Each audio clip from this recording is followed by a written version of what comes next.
Okay, have we got me now? Have we got me now? Have we got me now? Okay.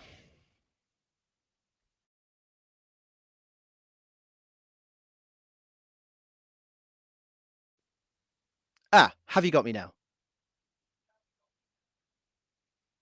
Oh, is that working? Hooray! Okay, I'm so sorry about that. Yes, I'll say all of that again. Thank you very much for everybody who tuned in last week. Yeah, and thank you for coming back after all of this. Maybe you won't after this stuff. Brilliant. Everybody has me. So, yeah, this week we're going to be talking about this album, which is Low Culture. So this has been sold out on CD for quite a while, as you can see by the fact that the only one I have has a sort of broken box. But I thought I'd tell you a few things about it. I thought I would do the show and tell that I did last week. So I've got a few things to show you. The first being this, which is the original book. So on the cover of that album, there, this is a photo of this actual book, and the whole thing is, I don't know what the actual book is that you posted on. Oh, it's Yeats poetry inside. But this was made by David Owen, who did all the artwork for Low Culture, who is up in Whitby. Well, I'll talk about David Owen in a bit. I think, like incredibly creative man, who stepped in to do the artwork for this album at reasonably short notice. But yeah, it's sort of hard to tell on the CD cover because it looks like a sort of reverse St. George's flag, maybe, or a sort of Swiss flag. But it's actually some Penguin books with the Low Culture book in the middle. And in addition to that, he did a set of postcards that are a different one for every song. So I've still got a couple of these left. I'll put them up on the web shop. But yeah, what else can I show you? I think this is going to be... I'm going to show you this guitar as well. This is very important guitar for Low Culture. So this is not a real Fender Telecaster. It is a cheap copy. But I bought this off the internet for a guy who had to sell it to pay his tax bill for 150 quid. And this is the sound of Low Culture, this guitar. It's incredibly important. And any of the live show, in fact, I've got some shots of me playing it live. Have a look at this. Yeah, and if anybody's seen me live for those sort of 5 years around then, this is probably what I would have played most of the time. And in addition to that, the other bit that is bit that's important for the guitar sound of this is this pedal, which I'm mending at the moment. Has been broken for a few years, and I've actually got some bits on order, so hopefully they're going to arrive Tuesday or Wednesday to replace all of the capacitors inside this. But this is also the sound of Low Culture. This DOD 2-second digital delay. So I'll point out where that is used because it's on all sorts of things. It's not just guitar. Yeah, and thank you to everybody who sent in questions. If you have any questions about this album, then feel free to put them in the chat and I will try and answer them as we go ahead. But yeah, should we listen to Low Culture then?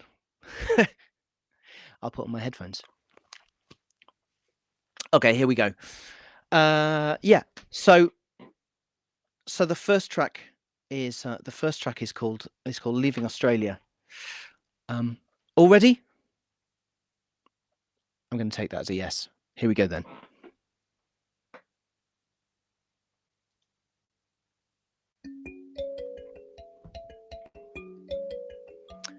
There we go.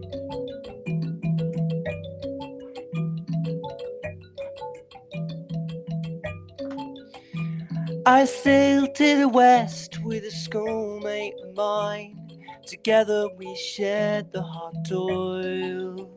It was hard times So this is Leaving Australia, which is collected in Queensland by a man called Warren Fahey, who actually got in touch with me after this came out, which was very nice of him. He collected it in 1973 in Queensland, but under a different title. This was called The Mines of Australia when he collected it. I think I probably learnt this from an album by Ruth Hazelton and Kate Burke, who are a brilliant duo from Australia. What is this instrument at the start of the song? So this is a thumb piano, an Mbira thumb piano. I actually lost the files. My computer crashed and I lost the files for this song. So what you're hearing on the album is sampled off an earlier version of it. I think transferred to a cassette tape to try and make it blend a bit better and disguise the fact it was off an MP3. Have you ever recorded some track in your studio? Vocal and only to discover that unfortunately it wasn't recorded due to some error. Yes, nearly every time. That has been my life for the last 18 years. So I have to say, I always think that this is one of the best mixes I've ever done, but I listened to it earlier to sort of check levels and stuff, and it's not quite as good as I remember. But this is probably one of the tracks I'm most proud of out of everything I've done.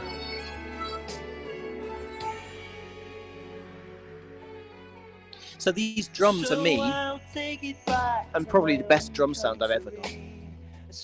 And all of the strings are me as well, which is... So I remember recording these strings in an old house I had on Elmdale Road in Bristol, in Bedminster. And it's one microphone and one violin tracked up, and I'm not a great violin player, so lots of edits. It still sounds really good. Love the guitar sound on this, really pleased with this, which will be that Telecaster and this delay pedal and a Marshall JCM 900 amp, which is a very rock amp. I don't know why I sold that amp.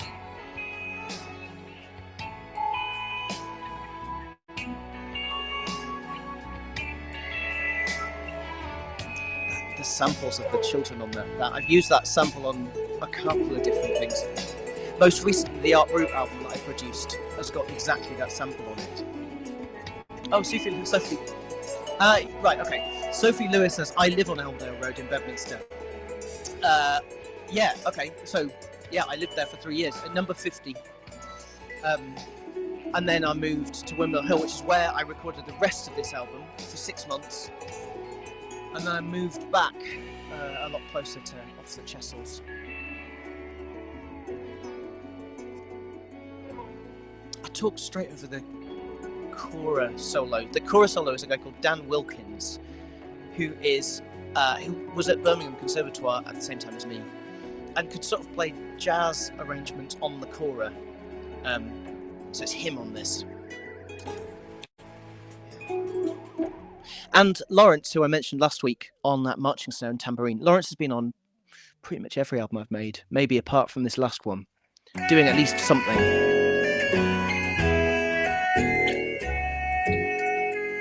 Okay, so this is Rufford Park Poachers.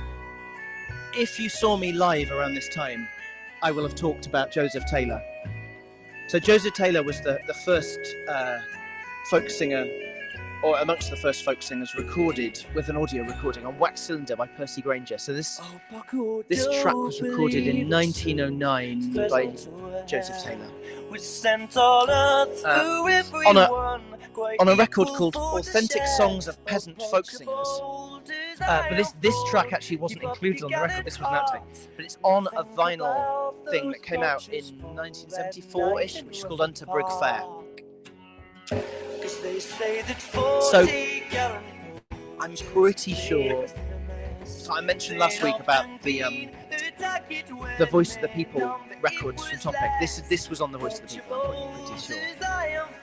But I would also have been familiar with Nick Jones's version and Martin Carthy's version. Someone says, what's a kora?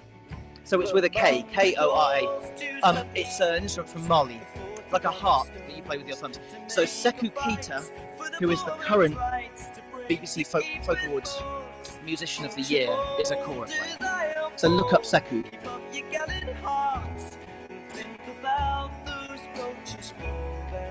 This is me on drums as well. And on hurdy-gurdy, this is Martin Keats from Manchester, who I've not seen for quite a while. But used to, very early on, he played in a duo with my sister, and yeah, sort of prominent Eurodance musician around Manchester. Oh, and on fiddle, this is Nick White, who is a big part of this record as well. So Nick White is an amazing fiddle player from Devon. He's in a duo with his partner, who's called Becky Driscoll. But he played some amazing fiddle on this. I think I probably did it in his front room as well. Took the laptop down. We were introduced by my sister, probably.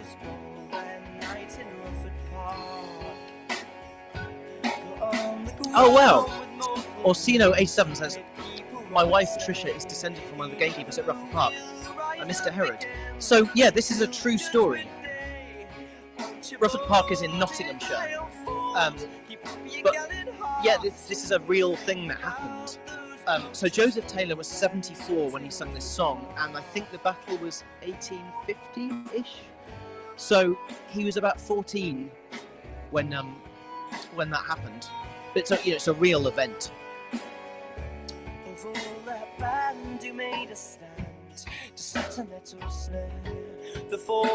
I'm still so fond of this track.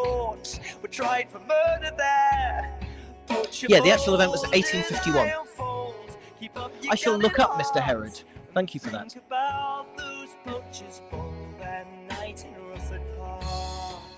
Have you written all this information down? I've got a few notes, but no, mostly I just have it imprinted in my brain. I love playing this track live as well. This was in the live set for a really long time. It's me on drums. I think I might have said that. Yeah, there's quite a bit of mandolin on this as well. I'd bought that mandolin just before I started this record, so I think I overused it maybe.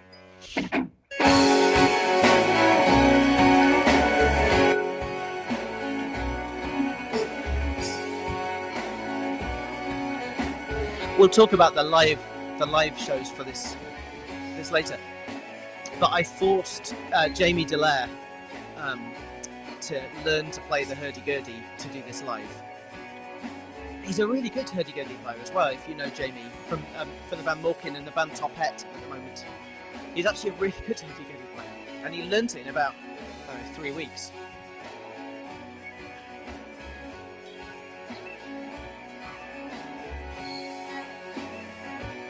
There's a bit of drums on this that I'm really proud of as well.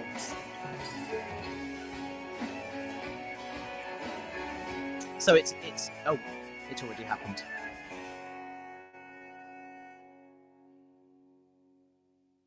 I love this track. Yeah. I think I was going to say at the beginning while I was muted. Yeah, Low Culture I think is probably my second best album. But there's bits on it that still I would change, but on the whole, less than other records. So this is Three Black Feathers, which was written by Bella Hardy, and again features that mandolin. Someone was asking earlier, Sai Mambi, in fact, was asking earlier about the tuning for this. So the guitar tuning for this will be CG-DG-CD, which is what this guitar was tuned to for most of the time. It's pretty much my standard guitar tuning for about the first 15 years-ish. So same tuning as Sweet England on the last record. Same tuning as Sounds of Earth. Yeah. So he was on the last track as well, but that's Nick Cook on Melodeon. So Nick is a huge part of this record and this whole era. Yeah, incredibly important in loads of ways. Flow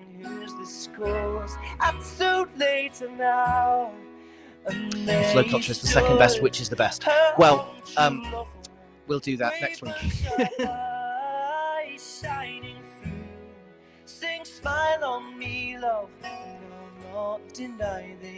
So yeah, Bella wrote this when she was 17, maybe, in a maths exam.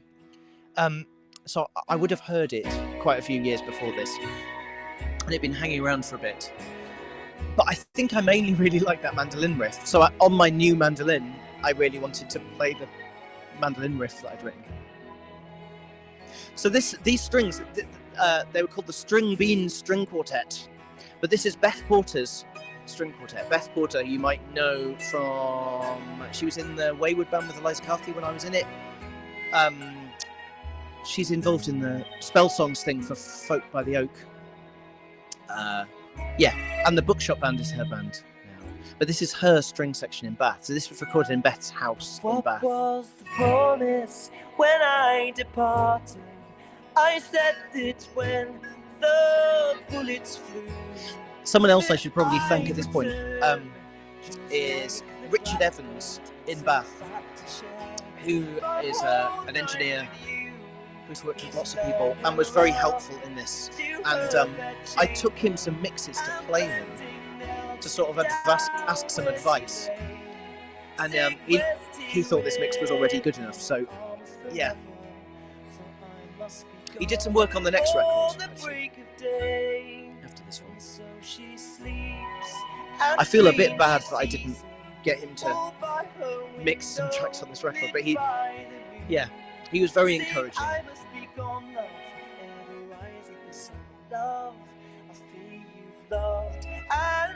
This was in the live set for a really long time as well. It's a great song.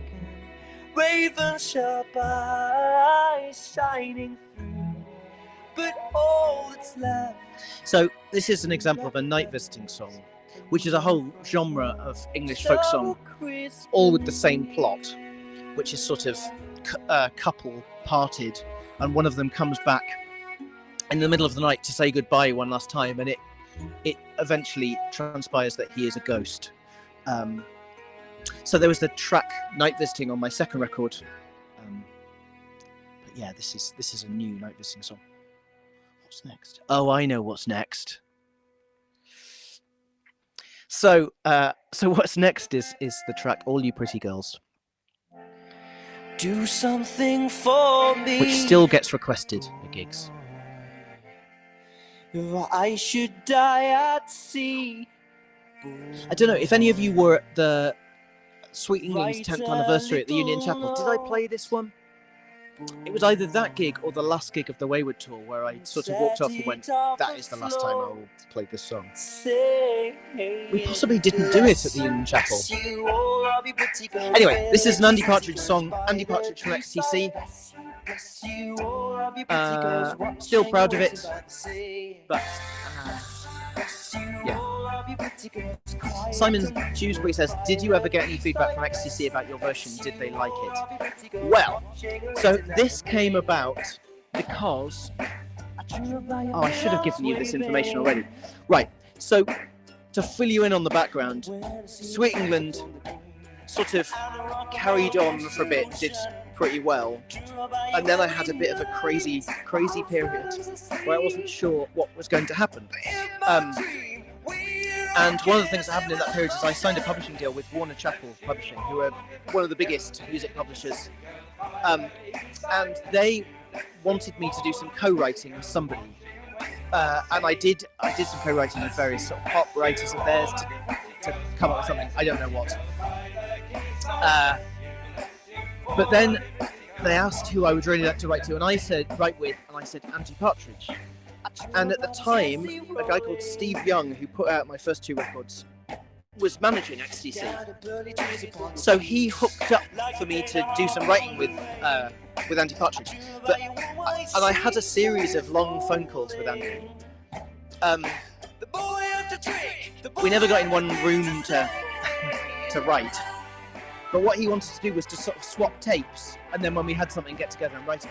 But he used to call me at really weird times of the day, like late at night and stuff. But anyway, lovely man.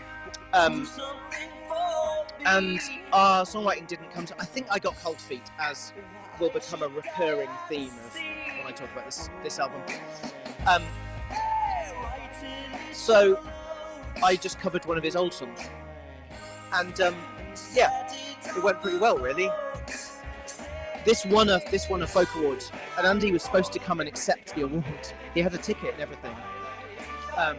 And his publicist, who's a guy called Mick Houghton, took me to one side and said, he might not come. He doesn't really like this sort of things, but maybe he'll come.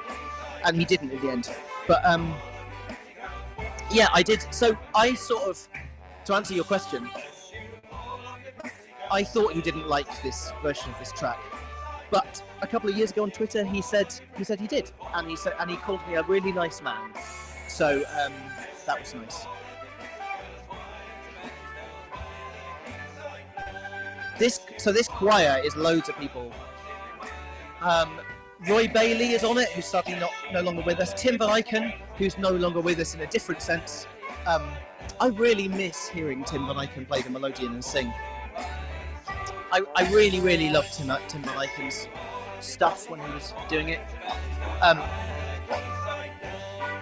Yeah, James Fagan's on this, Jim Causley, Matt Norman, and my dad, who is also no longer with us. If memory serves, Bristol Morrisman and Jim Causley on this. Yeah, and then the brass is some people I shared a studio with, Rob and Jim from the band Glow, and a guy called Dave Byatt of Bristol Morrisman, whom I will talk about on some of these other tracks. Oh, there's Roy Bailey, really, really recognisable. I've forgotten about that bit. Okay, so Lucy 1, here we go. Lucy, she sits at her father's door, weeping and making moan. So Lucy 1 is a child ballad. Oh, lost my notes. Lucy 1 is a child ballad. Child 51. There we go. So this tune, the child ballads, as you might know, don't have tunes next to them. There is a companion volume by a man called Bertrand Bronson. But this tune, I'm pretty sure, is a Bert Lloyd invention, A.L. Lloyd. And I think I heard it on a record by a lady called Charlotte Grieg, who also is no longer with us, sadly. But it was a really sort of stripped down record of hers. I think I got it maybe from the bargain section of a record shop. It was just, I bought anything that said it was folk songs. Huh. Look what you made me do. Who holds the blame is you? And Bubs.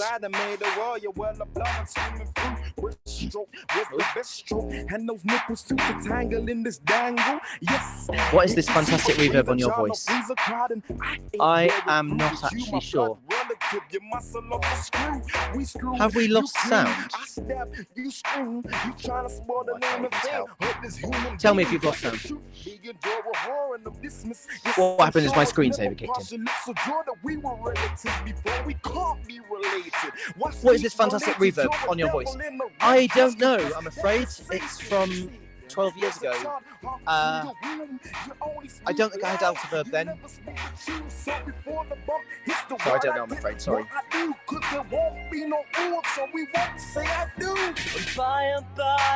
So, I was really into... Okay, great. I was really into sort of dubsteppy, grimy stuff at that point. And I really wanted to do a really violent child ballad with an MC. So Richard England, who runs a company called Cadiz, had just co-founded a grime label. and hooked me up with a rapper who said that his manager said he'd do it, but he wanted their producers to redo the backing track. And when they came, it sounded a little bit like the Casualty theme tune. So I sort of got cold feet on it. But that was Tiny Temper, pre-fame Tiny Temper. So this would have been Tiny Temper. But in the end, I think this version with Bubs was way better. Bubs was local to me at the time. Was in Bristol. He moved to London shortly after. So such a good thing, such a good rap. But he came to quite a lot of the gigs. I wish I had some footage of him doing this live with me. I've got footage of other gigs on the tour where he's on a video. He recorded a video for me. It's such a I don't know. You know, because it's a very violent song about an incestual relationship, and you're asking someone you don't know to do that from their perspective. It's quite a big deal, really. But he was so good. One of my happiest memories of promoting this record as well is we did this on Radio 1 for Rob da Bank, on Rob da Bank's show, in the middle of the night. Me and Bubs round one mic with a backing track.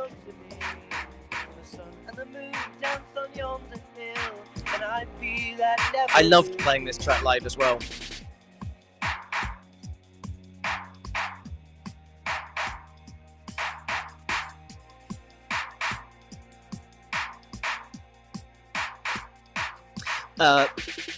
Martin Keats on Hurdy-Gurdy again. I forgot to mention on pipes, that's Fiona Bradshaw. She's on a couple of tracks on this. I think this guy sounds better than Tiny Temper would have. Yeah, well, he is a very talented man, and also was studying for a law degree at the time. He's a very clever man.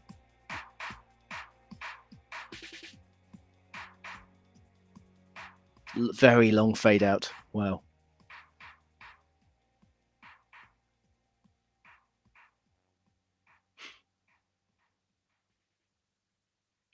So next, I think I maybe mentioned last week about thinking of all my albums as two sides of vinyl.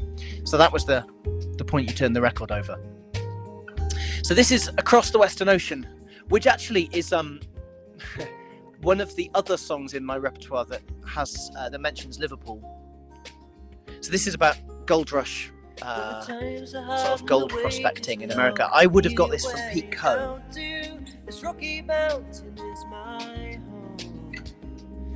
Across the Western Ocean.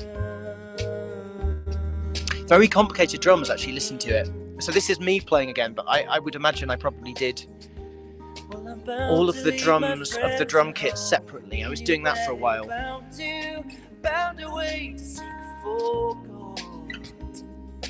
So there's a couple of Maz O'Connor albums I produced, and all the drums on those were done in layers, every drum individually.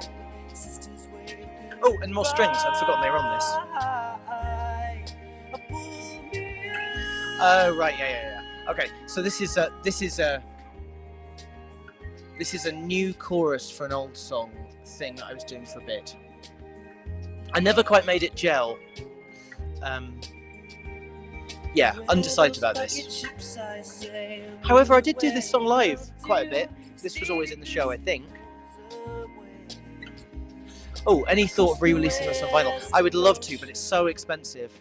I think this is one of the ones I would put money into doing, though. So, maybe when I have some money to do it. I'm a bit sad I missed the 10th anniversary of this. Originally, my plan... I did the Sweet England 10th anniversary in 2013. So 5 years later, 2018, would have been the 10th anniversary of this one. Completely forgotten this bit. But yeah, I did intend... In fact, I tried to set up a 10th anniversary show of this, and it was just so hard to do. So hard to get a date that I just sort of let it slide. But I'm a bit sad about that.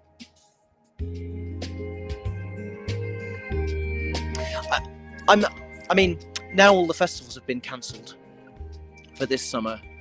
I'm sort of just thinking about doing something at the start of next year. But watch this space on that.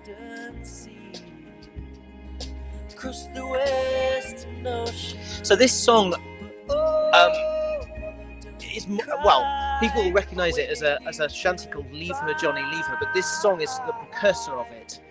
This actually turns into Leave Her Johnny, Leave Her later.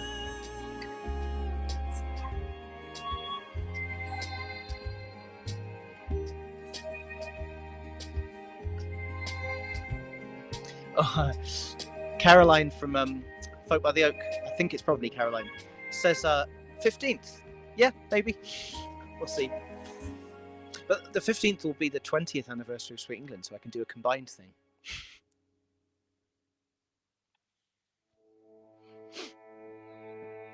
Okay, right. So this, I mentioned earlier, there are some things I'd change. One of the things I'd change is not having this song on the record. But this is I'll Go List for a Sailor, which I have learnt from the Morrison album, a very influential album, and it was also very influential on Nick Cook, who I mentioned earlier, and Jamie Dallaire. So my touring band for all of this were Nick and Jamie, and yeah, and I was doing a lot of Morris dancing at the time, so yeah, Morris dancing plays quite a big part in this record, Morris tunes. So when we started touring as a three-piece, as a sort of acoustic three-piece, this was a bit of filler in the set, really. And I think what happened is Nick and Jamie recorded this without their bits, the fiddle and the melodeon, to teach to John Spires, who was depping for 3 or 4 gigs. And then I took their recording and overdubbed some drums and electric guitar and bass on it. Finished it, and then it ended up putting on the record. But this is, I mean, it's fun. It's probably not what I should have put on the record. And Dunn says, no, this is really good. Thank you for saying. I mean, in some ways, this is sort of, there's bits of the last False Lights album that are this thing.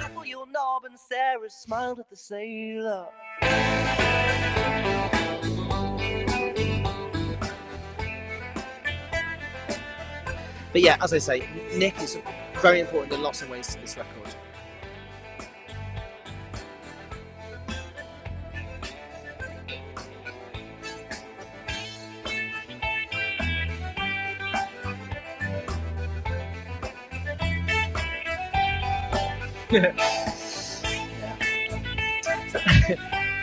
Tan13 says, rock stars, I was doing a lot of drugs at the time. Folk stars, I was doing a lot of Morris dancing at the time. One of my friends, who I'm sure some of you can guess who this is, used to work in an office where they did, they occasionally did work for other publications as a sort of copywriting thing. And there was a week where he wrote the gossip column for the Metro, and he sent me a present of. He planted a story about somebody from an indie band whose record company were thinking of dropping them because they discovered that he was into Morris dancing. Yeah, thanks, Tim. Any chance of a new False Lights album, as you mentioned them? Yeah, maybe. I mean, you need to ask Sam Carter that as well. Although we have time on our hands, so quite possibly. It's such a slow-moving beast. False Lights. It's like a big ship that takes ages to turn around. Reminds me of the guitar sound Steel I had on Parcel Rogues. Yeah, I don't disagree with you. So this is the sort of thing I should have been doing this record. This is an example of one of those tracks that I spend about 2 hours on in total as an experiment, and then end up being the defining thing. So this is real saxophones, but sampled and messed with, played by a guy called Ben Mortimer, or Benjamin Brunel, I think was his artist name at the time. Oh wow! Okay, so I got this from Peter Bellamy, and at that point that's just gone, the name of the character in the song is Thomas Egan, and I sing Martin Egan, who was a prominent member of Bristol Morris Men, and sadly died last week. So I suppose this is for Martin. Yeah, if you'd ever been on a bus in Bristol, you would probably have come across Martin, because he was the Morris dancing bus driver who looked a bit like Obelix from Asterix. But anyway, another edgy subject matter song. I don't know whose version of this I was listening to. It might have been Peter Bellamy, but I don't know. It'll come back to me. When they heard the young Egan was sentenced to die, the people rose up with a murmuring cry. If we catch her, we'll burn her. She's a perjuring whore. Young Egan dies innocent. Oh, nice string thing. So that's probably me. Well, it's just one. I think I'm capable of sliding one note on a violin. Again, I don't think ever played live. Don't remember ever singing this live. Yeah. Pray that the great God will pardon their souls.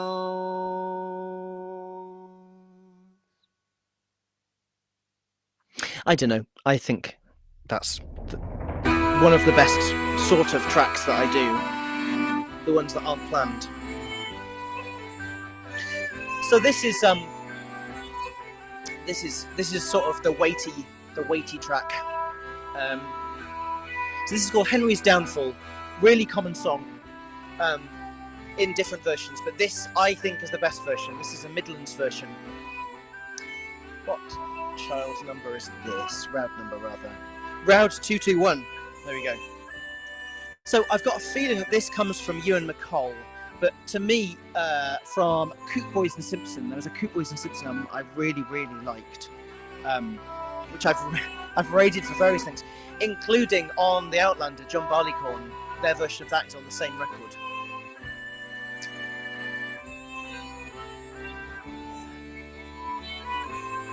But this will be Martin Keats on Hurdy-Gurdy again, Fiona, Nick's partner. Hi Nick and Fiona if you're watching. On English Border Bagpipes, which probably belongs to Nigel Cook, Nick's dad. I pray you pay attention and listen. And this will be Nick Wake on fiddle, and me on concertina. Yeah, I really like this track. I haven't played it anywhere near enough. I think I'm not a confident enough concertina player, but I should practice it up. In fact, I did try this with Tom Moore in soundtracks a couple of times. It's on my to-do list.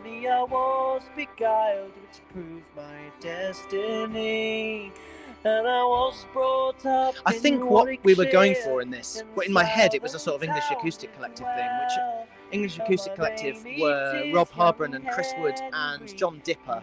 But you know, I'm not Rob Harbron on the concertina, sadly, so I couldn't pull it off. So actually, that reminds me. So this is Nick on Melodeon. I've got a feeling a bit of it is me too, because as I want to do, I change the chords later and have to drop in on Nick's part and try and blend it so you can tell. But to our great misfortune, we were trepanned with speed and sent away to I don't know if John Wilkes is watching, but a few weeks ago he was talking about the word trepanned in Birmingham folk songs. Well, there it is. Did repair. Like Job, we stood with patience to hear our sentence there. Being caught with old offenders, my case it did go hard. I love this track. My sentence was for 14 years. I was quickly sent. I think the thing with all of these is, well, I hope I've got better at singing this whole time. Part of the frustration of listening to the old albums is I think the backings are things I couldn't have come up with now, and I feel that they're better than I would make now, and the singing isn't as good as I could do now.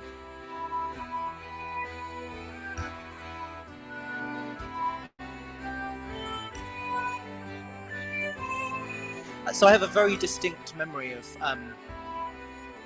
So as I mentioned, this album would have been started in Elmdale Road in Bedminster, and then finished in a house on Windmill Hill in Bristol, which was a really cramped house. And I have a distinct memory of sitting in the front room trying to record parts for this, while other housemates were asleep because they slept all day and were awake all night. Not my fault. And the very day we landed upon that fateful shore. It's a very deep bass. I wonder what bass that is. It's quite possibly a sample. It might be keyboard bass. They ranked us up like horses and sold us out of hand. I think maybe the reason this hasn't gone back in the set is because I've got quite a few Transport songs. Yeah, to be fair, no one is Rob Harborough on the Casino apart from Rob Harborough. That is very true. I would say Rob is probably one of the best chord users of any genre, of any type of music. He's the most amazing harmonic sense. Yeah. Yes, in England I've been rambling. I am very jealous of his brain. My right hand, but I wake up broken-hearted upon Van Diemen's land. This is a bit of a weird mix as well. Poor of England, to labour and do toil, they're robbed of every blessing. That snare drum E sound, I've got a feeling is actual sticks. Bass might be a cheap precision copy. That is what I have behind me.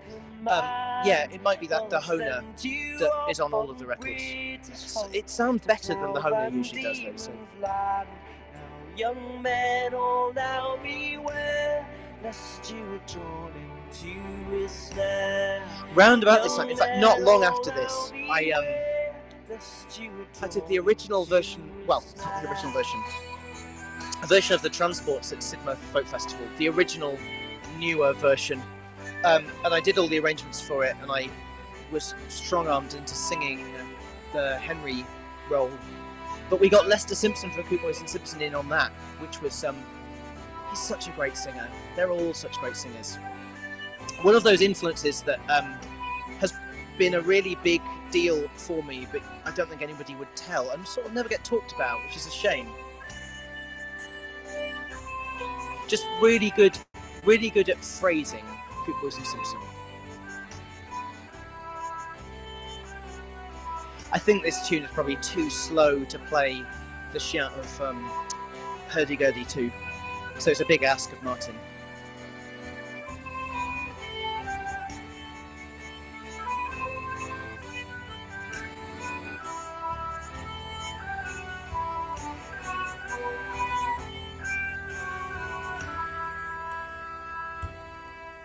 Anyway, I will relearn this song, and I will start singing it again because it's about time.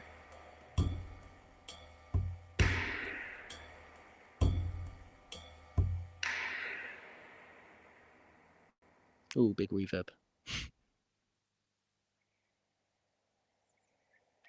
I like how you gave this so much room to breathe. Yeah, I mean, you could see it as not editing down enough, or you could see it as giving everything room to breathe. Depends on your point of view. Okay, so the final track is Valentine. So this is a Morris tune. It is a Morris dance that from Ascot under Wychwood, which is in Gloucestershire. So yeah, Bristol Morris men used to dance this dance. But the words to this were written by a man called Adrian Shaw, who's an ex-member of Bristol Morris men. I have never met Adrian Shaw, but all of the people involved in Bristol Morris men remember him fondly, and I think are still in touch with him.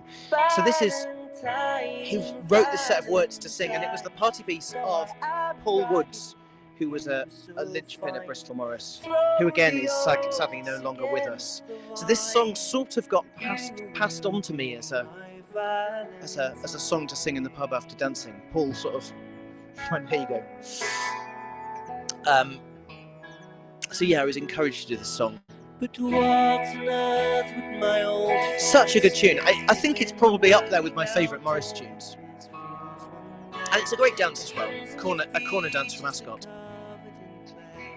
So you'll never be my Valentine.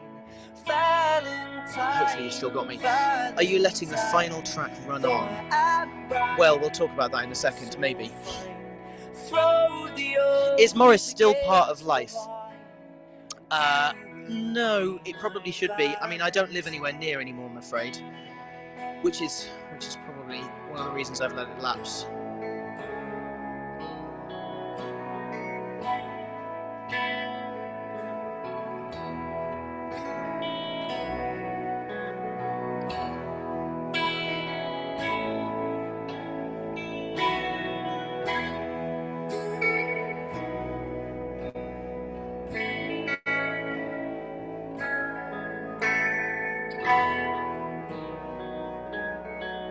Well, my hands and my feet just are covered in dirt tonight. So this is electric guitar, and probably every other instrument will be a keyboardy one. This would have been done in that box room in Windmill Hill. Valentine, Valentine, though I am bragging, so fine, so throw the oaks against the vine. In answer to your, are you going to let the final track run on? The answer is probably no, because that shouldn't have been on there either. But I'll talk about the track. My father will give me silver and gold if I marry a man who's 80 years old. I mean, there's quite a lot of people involved in this album that aren't around anymore. So Paul Woods, my dad, Roy Bailey, Martin Egan, Charlotte Grieg.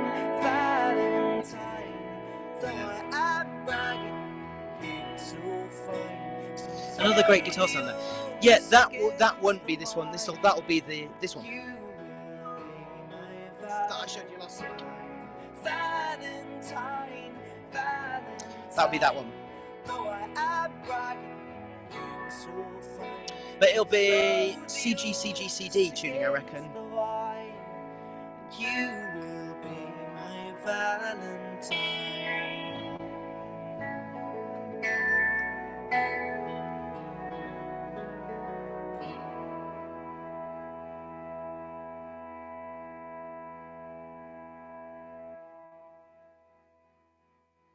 A bit of fade out.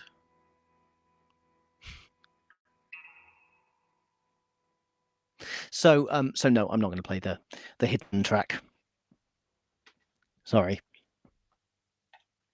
But I will tell you about it. So the hidden track, the hidden track is one that I have mixed feelings about. But I did play it live quite a lot. So after Sweet England, I went on tour with Richard Thompson, which was a really formative experience. Before I went, Martin Simpson said to me, he said, make sure you watch him, because I supported him on tour in 1970, whenever it was, 1975. And I watched him every night, and I came home and I had to relearn how to play guitar. So I did that. And one of the things that Richard has been doing for years, for decades, is having a sort of short topical song to break up the bleak the bleak stuff of his own catalogue. And so he always has a sort of funny one in the middle. So I wrote this song, rather, ill-judged song in some ways, called Ant Is Unwell, about my affection for Adamant, although it maybe didn't come across in the spirit it was intended. I don't know. We'll see. But it was meant with affection, and I wrote a song about it. And if you don't know what happened to Adamant in the sort of mid 2000s, then you can go and look it up. but I wrote this song and then I put it on the end of the record as a hidden track. In fact, all of my albums up to I think the first 4 have got hidden tracks somewhere on them, which is a very 90s thing. You know, I grew up buying records in the 90s, and like every album had a hidden track then. But yeah, I used to do it live in that role as a sort of bit of light relief in the middle. I mean, it's okay. I'm not ashamed of it or anything. It's just a thing that it doesn't represent what I do anymore. Yeah. So if you've been watching from the beginning, I'm sorry about the bit that was muted, but I did actually say some things which I didn't repeat. So I should tell you a little bit about the album, some scene setting. So this album was made on a shoestring, really. Sweet England did really well, and I got a publishing deal, and and all sorts of opportunities opened up to me. And then 6 months later, they all closed again. And then I bought quite a lot of nice studio gear, which I then had to sell to pay off the tax bill. So this album was made right back to the beginning. I had stopped working with my manager. I had left my sort of label management company. So this was made in a bedroom, like right back to the beginning, without any guidance from anybody else, really. I mean, somebody mentioned earlier, if this is my second favorite album of all the ones I've made, what's my favorite? I think that it's a bit weird that the 2 albums that I think are my favorite are the ones that were done without anybody else working on, if you know what I mean. Simon Dewsbury says, I remember seeing on the Richard Thompson tour 2 of us. We both came away clutching your CD.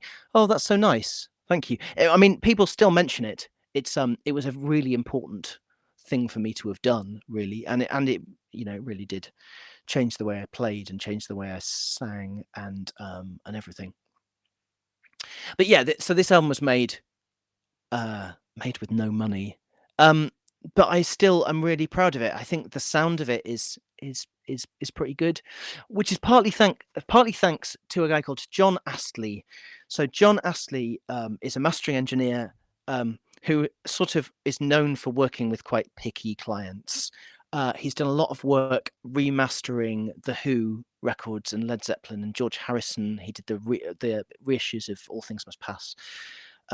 And he's also got a long working relationship with Tori Amos. But he works out of his house, which is in Twickenham. And I booked him to do the mastering of this, and I went to visit him, and he had a listen through to the tracks in the morning, and he just turned around in his chair and said, this album isn't finished. I won't charge you for today, but go home and finish it. And sort of told me everything that was wrong with my record and sent me away. So I came back about 3 weeks later, having made a lot of changes, and it's a way better album for it. I learned a lot about mixing because I think, people don't want to tell you, people aren't honest with you a lot of the time. So, one of the things, having just said, one of the things I like about this record is how I made it work despite being on very limited resources and having no one else working on it. One of the things that I've always been lacking really is people who are going to be honest and say when it's not cutting it. So, John is very experienced at telling people in a diplomatic way everything that's wrong with their music. So I have a lot to thank him for. But yeah, some of the times touring this album are amongst the happiest times I've had playing music. I think I think having a gang really helped, having Nick Cook and having Jamie Dallaire. And actually, I should say congratulations as well. The first part of touring this album was done with a drummer called Will Bowerman, who is an amazing drummer and but very much not a folkie, and left halfway through because he got offered to work with a pop star called Revue at the time. But he is #1 this week. He is now the musical director for Dua Lipa. And he did some writing on that record and has been really involved in Dua Lipa's career. And now she's playing big arenas and is #1. The later part of this album touring was with a drummer called Dave Burbidge, who, if you saw me live, I'm sure you will remember, but who was very patient and kind to me for a lot of years in the face of me being very difficult. But you know, that band playing, just like having a gang is sort of, you know, it meant a lot. And there's loads of memories I can pick out. With Nick and Jamie, we went to New York. The first time we went to New York is one of my all-time favorite memories. Playing at Cambridge Folk Festival that year. In fact, I found, when I was trying to find a copy of the record on my shelves, I found a copy of my entire set from Cambridge Folk Festival. So I was trying to upload that this morning, but it's going to take too much time to encode and do. So I'm going to try and put that up tomorrow.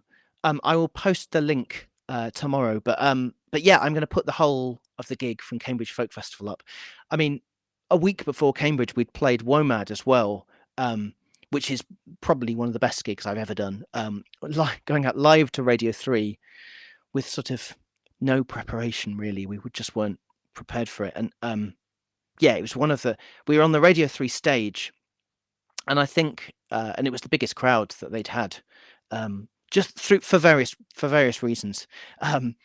But yeah, just this thing of, I made this thing with no money in my bedroom, and you know, and I think especially after having, as I say, so many doors opened and then closed again, it, you know, just the sense of achievement. Oh yeah, and we did Trafalgar Square. Someone mentioned that earlier. When Boris Johnson had just become London mayor, he had a St George's Day celebration in Trafalgar Square. Bear with me on this. And it was an English folk gig on a really big stage in Trafalgar Square. It was me, Liza Carthy, Seth Lakeman, who else? Catherine Tickell, Bishy. But you know, it was sort of also the height of that Folk Against Fascism campaign. Nick Griffin from the BNP had sort of been making overtures towards English folk music. And I think, you know, I was thinking about this the other week, that you know, that wouldn't happen on several levels now. The you know, English folk act being a big deal on an open, you know, in Trafalgar Square wouldn't happen. The sense of sort of a shared message of that, you know, this is not what represents us, presenting this sort of positive idea of Englishness.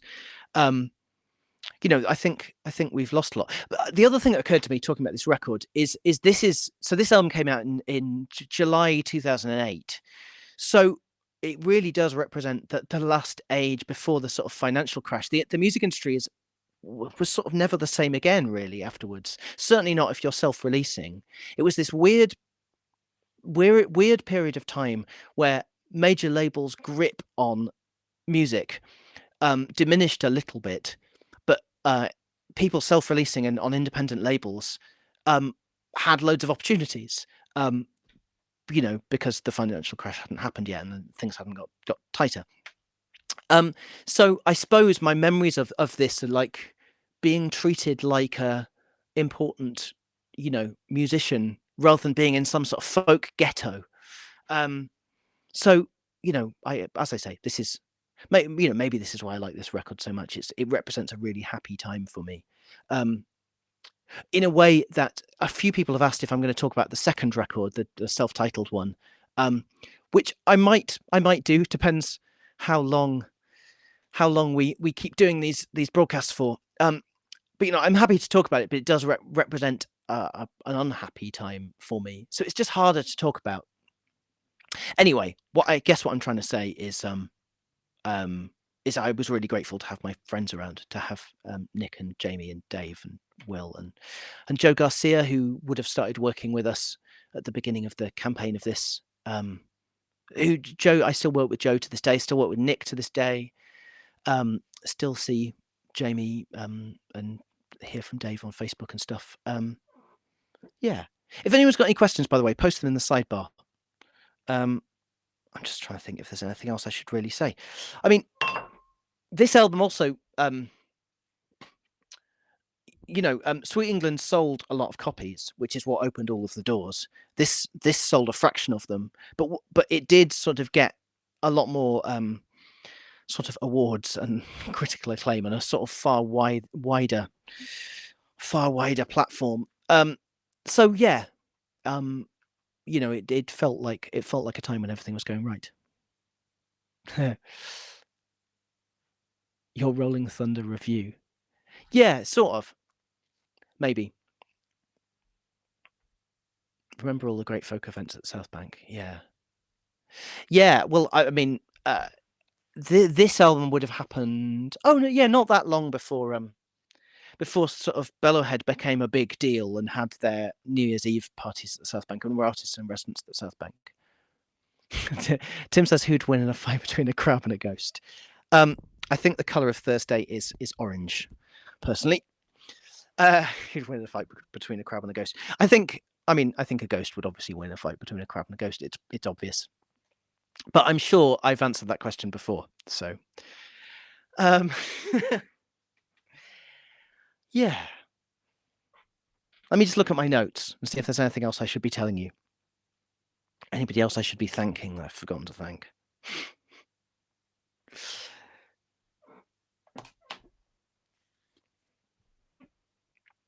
Yeah.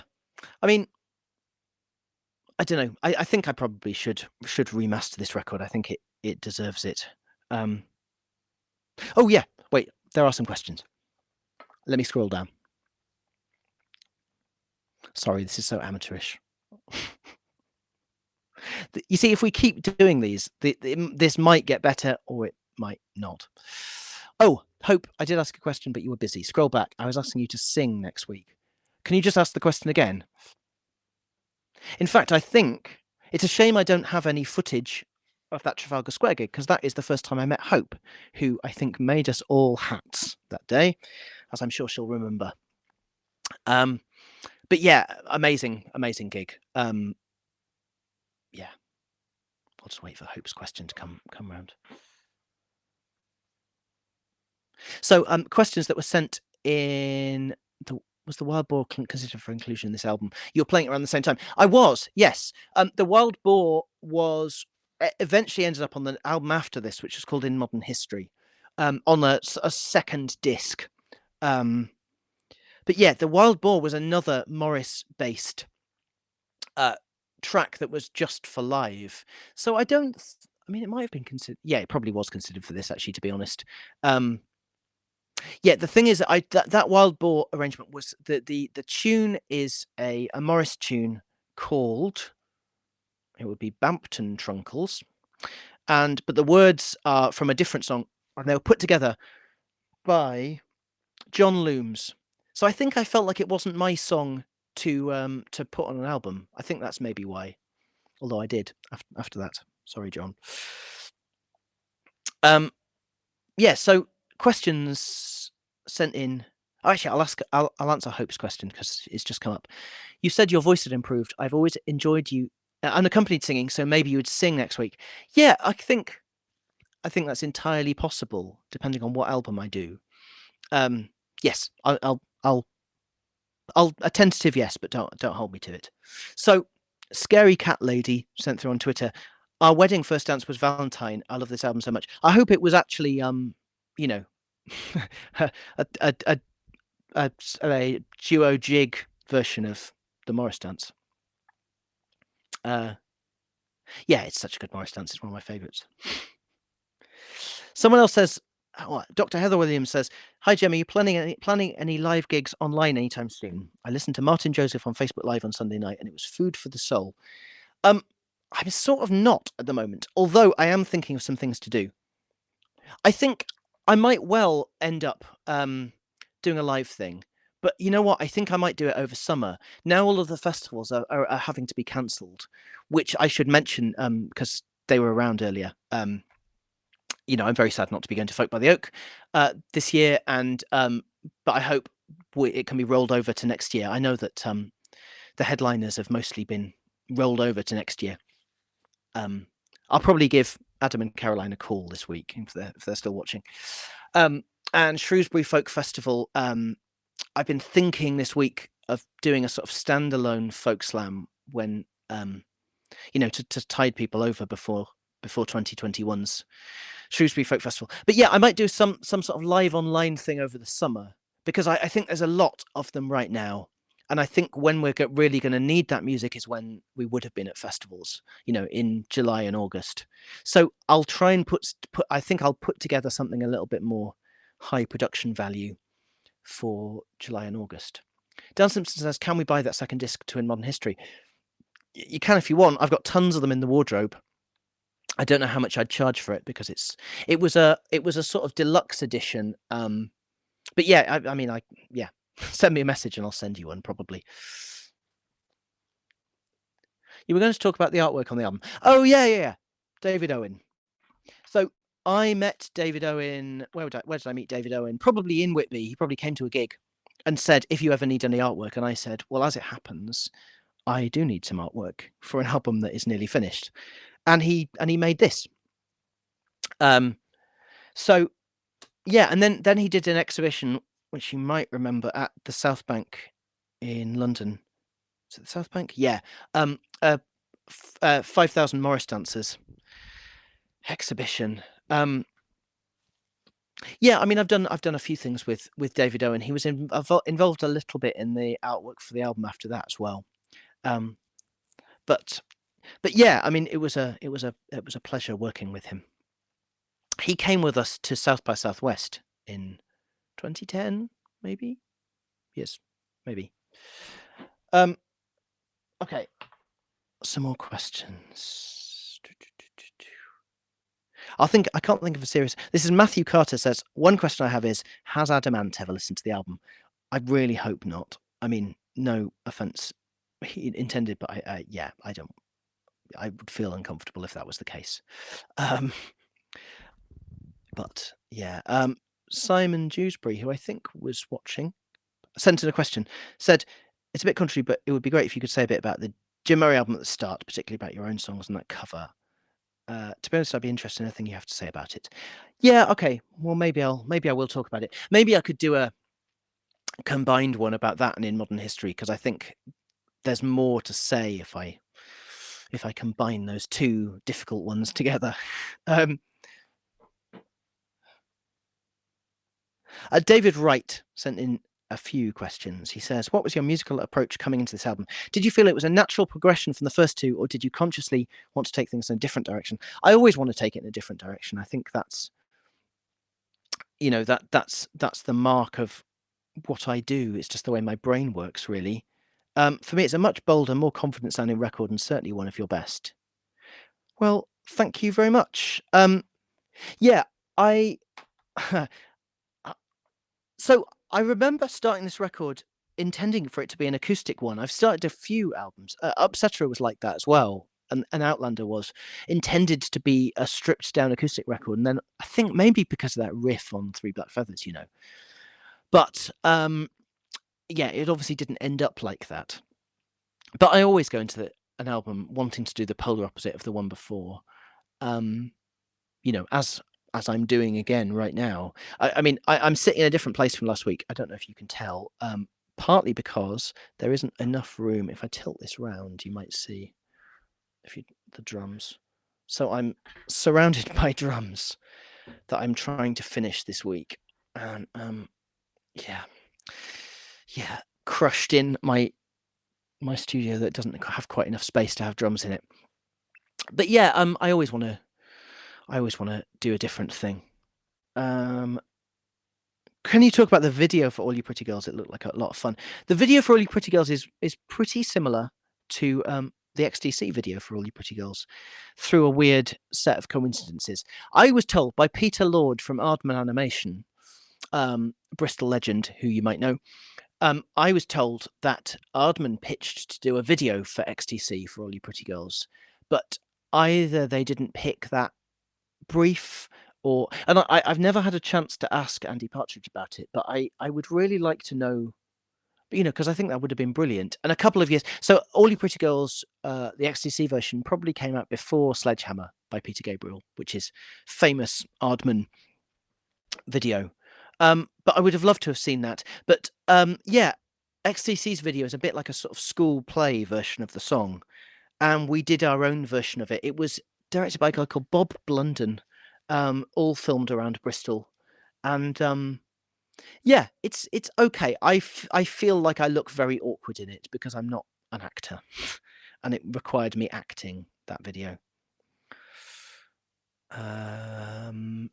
Yeah, and David Wright asked a third question. Could you say a bit about your approach to producing albums for other singers? I love the records you produce for Jackie and Maz. Well, again, thank you, David. Yeah, I don't really have an approach, I think. I think I try and do everyone different. I like the albums that I made for. Well, I like the first album I made for Jackie. I like both albums I made for Maz. I really like the Art Brut album I made. If, in case you're unaware of that, it was called Wham Bang Pow, Let's Rock Out, by Art Brut, which came out year before last now. But I'm still really proud of. Yeah, I really love working with other people. I don't get to do it as often as I'd like. Partly, I think, because people think I'll either be too expensive, which I promise you I'm not, or that I'll be too busy, which I also promise you I'm not. But yeah, yeah, I don't really have a set approach. I just try and make the songs as good as possible. I've heard Nile Rodgers, the producer Nile Rodgers, say about producing a couple of times that he thinks of production as he welcomes people into his band. So when he produced Madonna, it was like she was just in his band for a bit. His band being Chic, and it's the same people, Tony Thompson and Bernard Edwards, playing on that Madonna album he produced. But for me, it's a little bit like that. I don't, not to the extent of musicians, although people like Matt Downer I quite often end up using on records that I produce. But yeah, I don't tend to think of it as a set thing. I just try and make a band with people for a little bit. Yeah. Yeah, if anyone else has any questions, I will answer them. So yeah, if you're enjoying this, I don't actually know how many people are watching. I'll have to sort of check out the stats later. I should say I'm really sorry about last week's episode as well, in that I edited a bit off the beginning, which I should really do with this one, but it deletes all the live comments. So the comments that I missed are now lost for good, and I'm a bit sad about that. So this one I will try and read all of the comments before I do any edits. And maybe I can get away with not doing an edit, although the beginning was a little bit rubbish, wasn't it? Let's be honest. So yes, but next week's one, assuming I do one next week, I think maybe I should just keep going, because I would really like to do the album Etc., which I think is probably I think is my best one. You don't have to agree, but there's lots to say about Etc. So yeah, I'll probably be back here at 3 p.m. next week to talk about Etc. Robin Hall says, it's time you sang at Folk by the Oak, perhaps an online version on the planned day for this year. Well, yeah, Adam and Caroline are a couple of comments above you there. Yeah, I mean, I think the thing with Folk by the Oak is it's sort of developed its own identity over the years, and it's got a lot bigger. And you know, it's a big festival for big acts, and I am painfully, like, I'm completely aware that my level of appeal is below that. So I feel very grateful that they let me MC their festival all the time. But you know, I think when something comes around, I'm sure I'll play Folk by the Oak again. But that said, I really enjoy emceeing that festival. I really enjoy watching the acts that play who are big, who are good with a big crowd in a way that I'm possibly not geared up for anymore. But yeah, I mean, Adam and Caroline Slough have been very kind to me and are lovely people, and it is a lovely festival. If you've never been to Folk by the Oak, you should definitely come in 2021. It is honestly one of the best folk festivals, one-day folk festivals that there are in a lovely part of the world. Yeah, what I'd buy one too. I guess that's about vinyl, I suppose. Yeah, or maybe it's about the In Modern History second disc. Yeah, as I say, I've got lots of second discs. At some point, I will do a remasters program for some of these records. You know, Upset. Well, I'll talk about Upsetter next week. Upsetter, I think, is probably one of the few that doesn't need doing again. This album could do with a little bit of a polish.